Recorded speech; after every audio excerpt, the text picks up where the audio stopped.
ऋग्वेद भारतीय संस्कृति और सभ्यता का सबसे पुरातन, सबसे प्राचीन ग्रंथ। इसे मानव इतिहास के आदि कवियों की वाणी भी कहा जाता है। ऋग्वेद केवल एक धर्म ग्रंथ नहीं, बल्कि यह मानवता के लिए ज्ञान, दर्शन, विज्ञान और भौतिक जगत की जिज्ञासा का अद्भुत संगम है। इस ग्रंथ की रचना हजारों साल पहले हुई थी, जब सभ्यता अपने आरंभिक दौर में थी। ऋग्वेद संस्कृत भाषा में रचित है और कुल 28 सूक्तों में विभक्त है, जिन्हें 10 मंडलों में संगठित किया गया है। इन सूक्तों को प्राचीन ऋषियों ने रचा था, जिनमें विश्वामित्र, वशिष्ठ, भरद्वाज, अत्रि और अन्य महान हस्तियां शामिल हैं।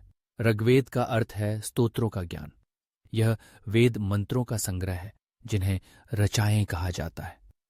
प्रत्येक रचा एक कविता की तरह होती है, जो प्रकृति, ईश्वर, जीवन, मृत्यु, समाज, यज्ञ और आध्यात्म के बारे में गहन प्रश्नों, प्रार्थनाओं और स्तुतियों को प्रकट करती है। ऋग्वेद में अग्नि, इंद्र, वरुण, मित्र, सूर्य, उषा, अश्विनियों, सोम, मरुत जैसे देवताओं की अनेक बार महिमा का गान किया गया है। ये देवता उस समय के प्राकृतिक और दैवीय शक्तियों के प्रतीक थे।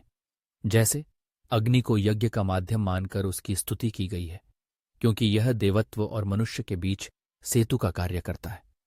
इंद्र को वर्षा और विजयी शक्ति के रूप में देखा गया, जो राक्षसी बाधाओं से मनुष्यों की रक्षा करता है। ऋग्वेद में केवल पूजा पाठ या यज्ञ की विधियां ही नहीं, बल्कि उस समय की समाज व्यवस्था, पारिवारिक मूल्य, आर्थिक जीवन, कृषि, पशुपालन, चिकित्सा और यहाँ तक कि समुद्र यात्रा तक का भी उल्लेख मिलता है।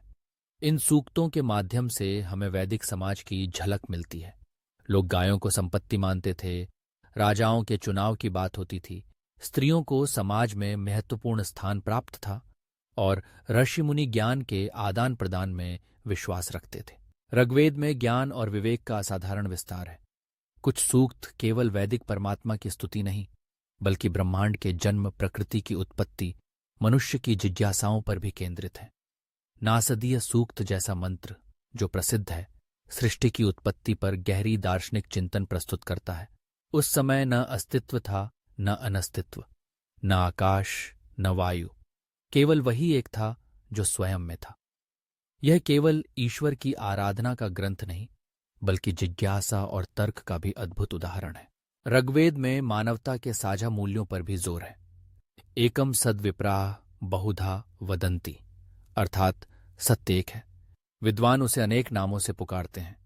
यह सार्वभौमिकता, सर्वधर्म संभाव और उदारता का मूल मंत्र है, जिसका महत्व आज भी उतना ही है जितना हजारों वर्ष पहले था। आध्यात्मिकता के साथ साथ ऋग्वेद में प्रकृति के प्रति कृतज्ञता का भाव स्पष्ट रूप से दिखाई देता है। वर्षा के लिए इंद्र से प्रार्थना, उषा के स्वागत में कविताएं, अग्नि के प्रति श्रद्धा, ये सब दिखाते हैं कि उस युग के लोग प्रकृति के साथ तालमेल बिठाकर जीवन जीते थे।